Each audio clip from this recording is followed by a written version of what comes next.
mbongo ngai papa nanga azalaki économiste moko de renom et il m'a éduqué correctement. Aïpsa ngai toujours la fortune ce n'est pas la quantité d'argent que tu as. Okay. C'est comment tu gères ce que tu as. Et il y a des gens qui gèrent tellement bien le peu qu'ils ont et il y a des gens qui sont irresponsables. Des problèmes, toi, on a beaucoup. Nous avons une expérience. On a mis budget de 4 milliards à 16 milliards. Au fur et à mesure, les hommes mata, la rubrique peso bakisama, la prime peso bakisama, banane peso bakisama, ti pour salam longa il faut bunda. So bundi te so kinekabo. Pour moi, dernièrement, 30 millions de dollars. Oh, jeton de présence va Mikabi. Donc, c'est ça le problème de ce pays. Donc, c'est le problème. Je vous ai montré, pour l'Assemblée, c'est la dotation à Bango. Oh, il y a 2017-2018, ils avaient qui 5 milliards par mois. En 2022-2023, ils ont commis 47 milliards. C'est dit presque par 10. Oh. C'est ça qui m'arrive. Mais c'est la culture congolaise. Tolingi, jouissance ming. Ceux qui m'ont dit, Tokabolanan, Toko réfléchir après. Mon projet, Tokabolinan, Toko réfléchir après.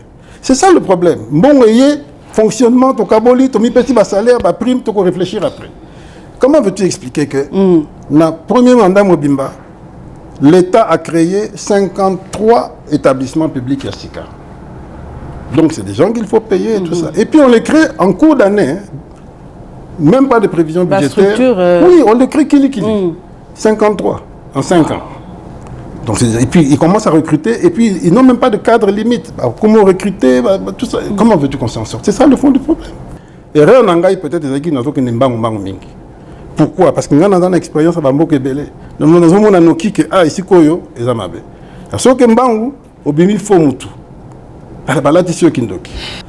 Et ce que tu continues quand tu maman, ataba cuivre na cobalt et sali biso et sali que tu commis na budget à 100 milliards. Tu koyo kanaka kate. Pour tout ça kimia tout ça calme des problèmes tout ça nango.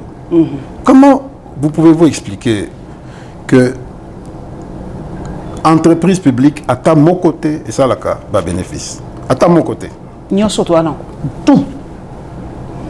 Longola kaka Sensap na nani INSS wana CNSS mais bango ils ont pour entreprise publique penza te parce mais au niveau c'est kali ata mon côté ça a bénéfice pas de problème mais tala bambongo bazomi fout entre bango on a un conseil d'administration 50 000 par mois 100 000 par mois c'est tout ce que moi je peux dire.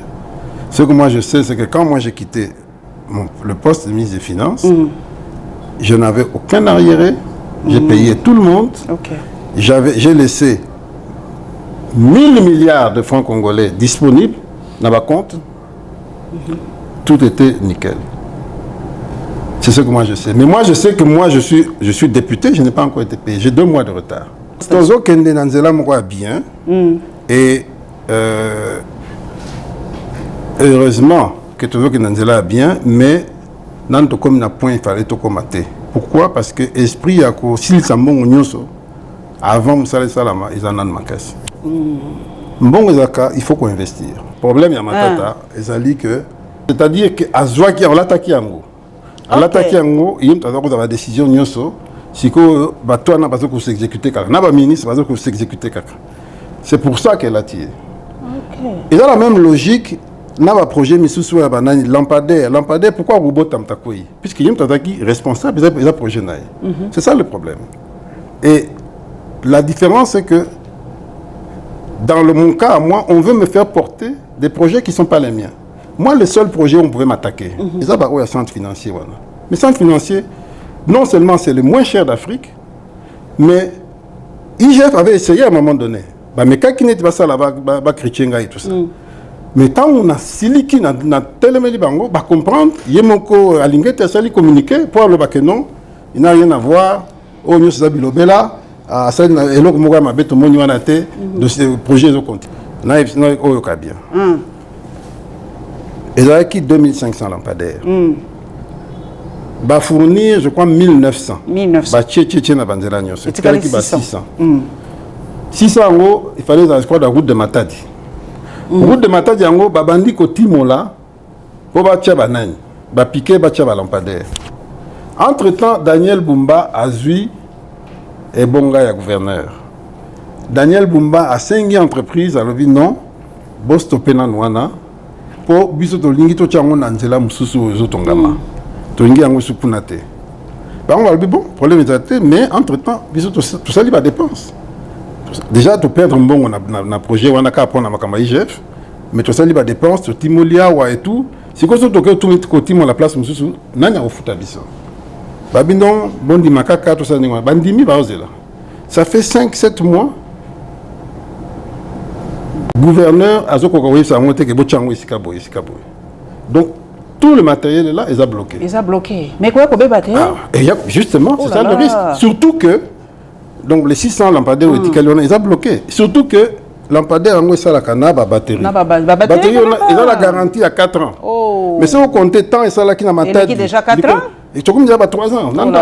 On a pas 10 000 places dans 16 millions de watts beaucoup hein. Non, c'est du n'importe quoi. Mais c'est ça qui n'a pas ce chiffre là. Ce que vous avez bengana.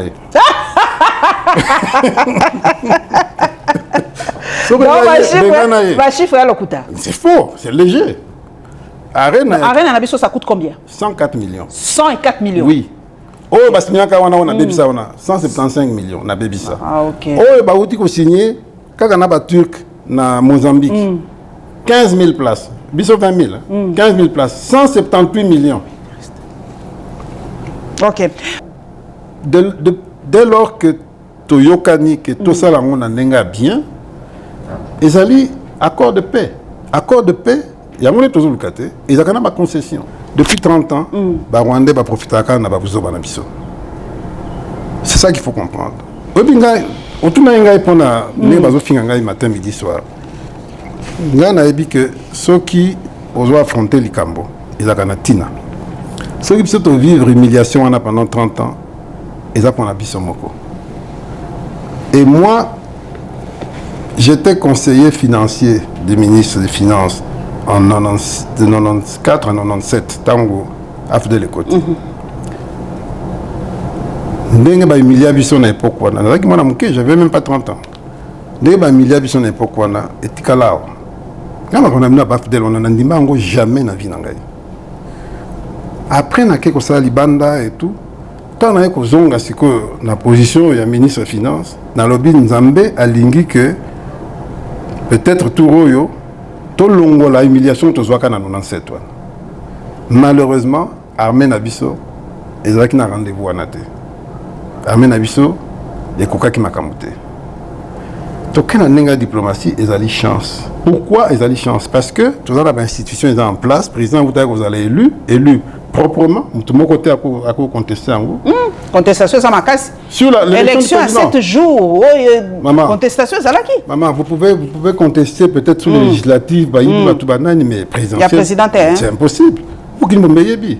Et donc, c'est parce qu'on a cette chance-là d'avoir des institutions. Parce que Bitumba Afdel, pas ceux qui ont des institutions, alors qu'ils ont des minéraux. Mais tout le monde est que Bisso, tout dans l'institution. Nous avons un petit poteau. Ils ont chance, Bisso. On fait cette négociation, on finit la guerre et on continue la démocratie. C'est quoi balobi Corneille Nanga rébellion au vivant qui Afdel. Oui. Est-ce que rébellion est au Salamalelo na Corneille Nanga et ça a une similitude na au Salama Afdel? La seule similitude est dans mon thème à Mabé, il y a Rwandais, na ba traître congolais, balinko sakana mboka. Ko ba moni biso bazoba. Et ba la pena tu peux comprendre ne ba moni se bazoba puisque façon de gérer ma cambo parfois. Et puis ça va pousser à quoi mais bateau bazo comprendre que ba na mboka munene ba na mboka kitoko, so ba comprendre que tu occupé en gros.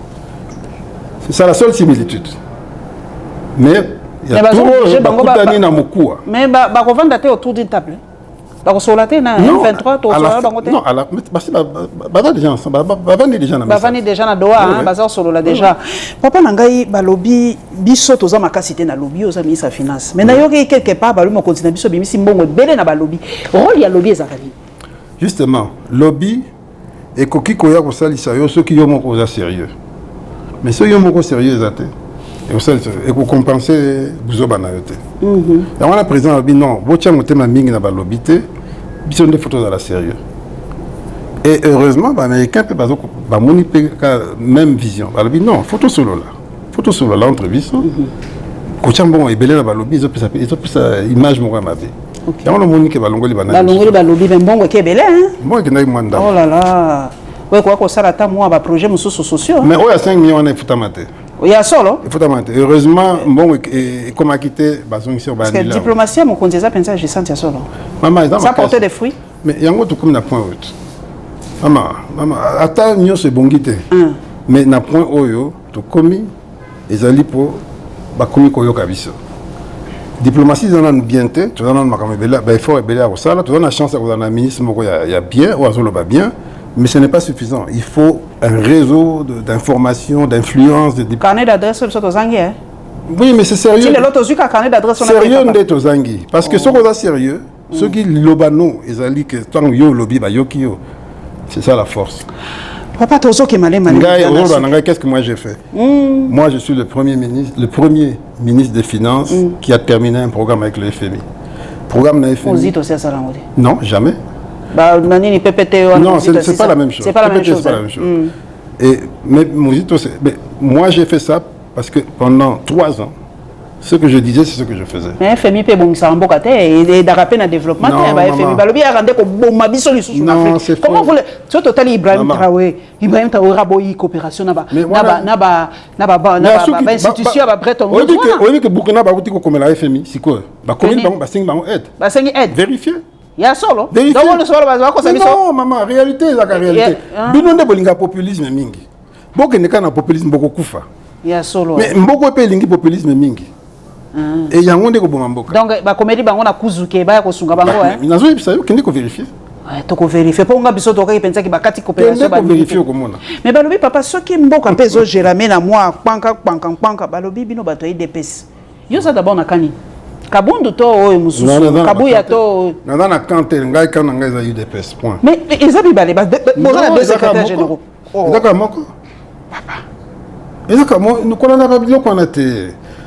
Mais image bozo pesa biso yango wana. Non, nga pena zo regretter image wana parce que on mérite pas ça. Ezaka ba obi hein, c'est un pays jeune, les gens sont jeunes, démocratie en sika maël nan quotidienneté, mais il y a qu'un seul parti et c'est le plus grand parti du pays. Donc ozo salamana za marmingi parce que le pays se renforcera à travers les partis politiques. Et c'est dommage que le plus grand parti qui est un des rares partis qui a une vraie histoire de combat. Et contre la Makamaboy. Mais bien, 32 ans de combat, en tout cas, bâtir bien le pouvoir et le côté.